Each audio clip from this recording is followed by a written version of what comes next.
慈禧这个人物大家非常熟悉，因为关于她的故事非常多。她是中国近代史上不得不讲的一个人物，因为她掌控清王朝差不多50年的时间。但是关于慈禧的资料，大家看的话会发现，基本上都是慈禧入宫之后到慈禧去世这段时间的。那关于慈禧入皇宫之前的资料就基本没有，就是说慈禧17岁之前的基本上找不到。那么这个就会诞生很多疑问了，因为普遍来讲的话，认为慈禧是出生于北京，她是满人嘛，叶赫那拉。但是呢，在全国很多地方有被认为是慈禧的出生地。今天我们来的这个地方是山西长治的一个小山村，被认为是慈禧的出生地。那么同样的就会认为慈禧是汉人，不是满人，这个是不是非常奇怪？那么我们今天就来这个小山村探索一下，为什么会说慈禧是山西长治人，到底隐藏了什么秘密？这里是山西长治的一个小山村，基本上是在整体搬迁，因为很多房屋呢人搬走了，然后拆除了。不过呢，在这个村里面好像还留了几户人家。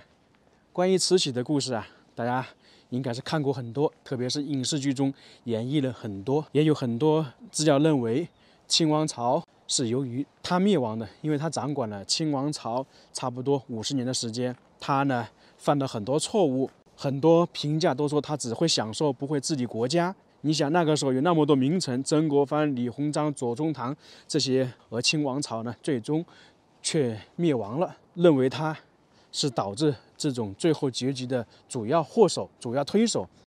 这附近的房屋基本都拆除了，而这里呢有一个院落，叫做慈禧娘娘院，还保存下来。据说呢，这个是慈禧在山西长治的老家故居，她在这里出生，在这里长大。现在是大门紧闭，我们得找一找附近的村民，看看能不能开门去了解一下。能开一下门吧？好，麻烦你了啊！大叔，您贵姓啊？免贵，姓宋。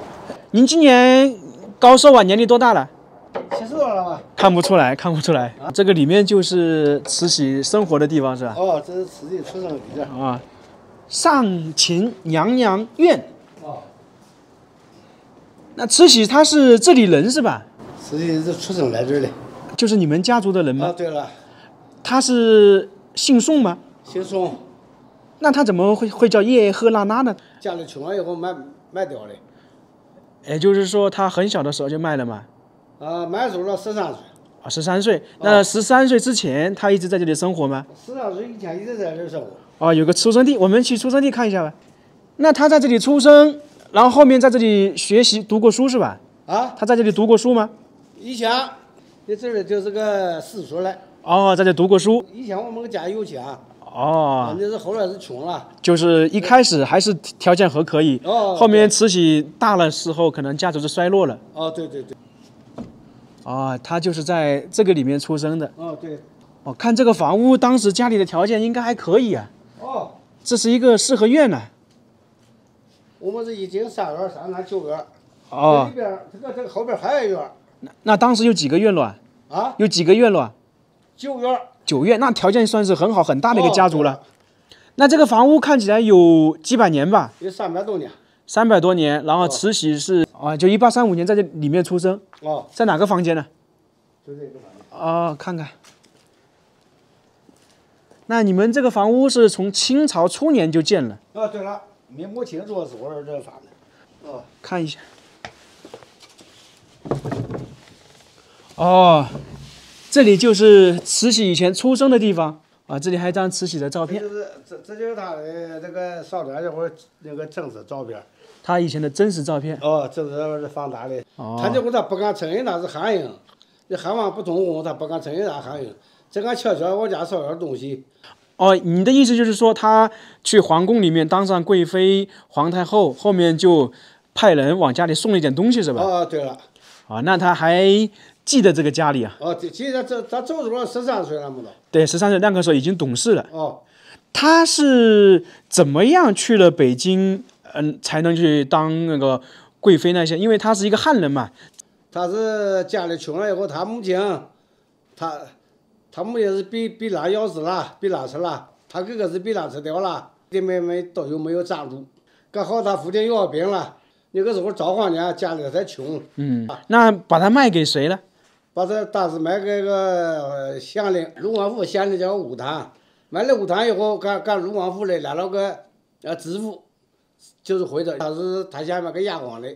搞这个县令说，他说他才卖了个丫鬟，非常厉害的，这是整天就把另一个就送来知府了。慈禧被那个县令买走之后，那个县令呢让慈禧当丫鬟，后来知府来了。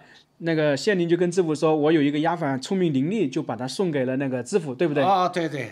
按照这位大爷的说法，慈禧被那个县令献给知府惠征之后，在知府家里生活了一段时间。因为慈禧算是聪明伶俐嘛，在他们家里表现很好。某一天呢，被他那个知府的夫人发现慈禧会写字，于是呢就想着把慈禧收为义女。就是干女儿。那从这个时候，慈禧呢就改名字了，改成叶赫那拉，因为她的父亲是叶赫那拉惠征。但是按照史料记载，惠征并没有来过山西当过知府，这就挺奇怪的。这样的话，慈禧呢就变成惠征的女儿，有一个汉人变成了满人。过了没多久，咸丰当上皇帝了，他要选妃，惠征呢就给慈禧报上名，结果没想到慈禧凭着她的容貌，她的聪明伶俐，最终呢进入皇宫。从这个时期，慈禧就像开了挂一样，从普普通通的那个妃子，用了差不多10年时间变成皇太后，开始掌控大清王朝。那她后面进宫之后，就是13岁出去之后，有没有回过家这边呢？没有，一直都没有回来。一直没有来。后面可能也不敢回来了。他不敢回来，当时汉王不通婚，他不敢承认他是汉人了。往家烧点东西是悄悄的烧的。照片就是当时以前带过来的吧？这是咱真实照片。有多少年了？有多少年了？有100多年了。都是他原本的照片放大的。对了，那这个就是慈禧长的真实模样了。叔，我在网上看说他这个慈禧以前姓王，怎么又变成姓宋了？这个作家写的时候他写差了。就是有个人写的，写错了是吧？实际就是你们家里的。对对对。他以前在这里是叫什么？叫宋领娥。宋领娥。这个名字还可以啊，也有带一点诗意。你像您这里是传承了多少代呀？传承第6代。那在全国其他地方都说有慈禧的出生地，那个是真的假的？也都是假的，现在都没有证据。现在是唯有一家就是什么，就是从的就是这里其他人都没得证据。因为大部分人都以为慈禧是出生于北京嘛。这个慈禧的出生地我们就看完了，包括还看到里面有慈禧的那个画像，真实的慈禧就是长那个样子的。那么大家觉得这个地方作为慈禧的出生地，可信度有多高呢？因为在全国各个地方的慈禧出生地很多，但是有证据证明的少之又少，大部分人都认识为北京的。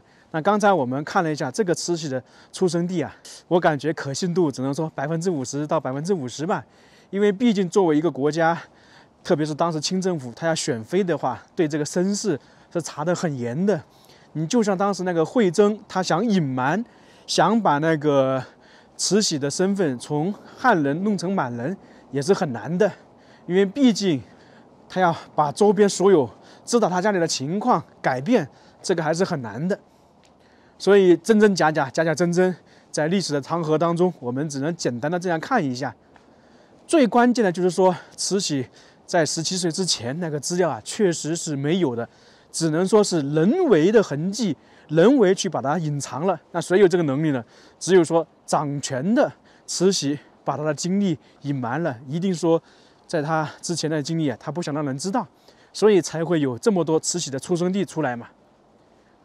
那么这个视频我们就看完了，谢谢大家的观看，我们下个视频再见。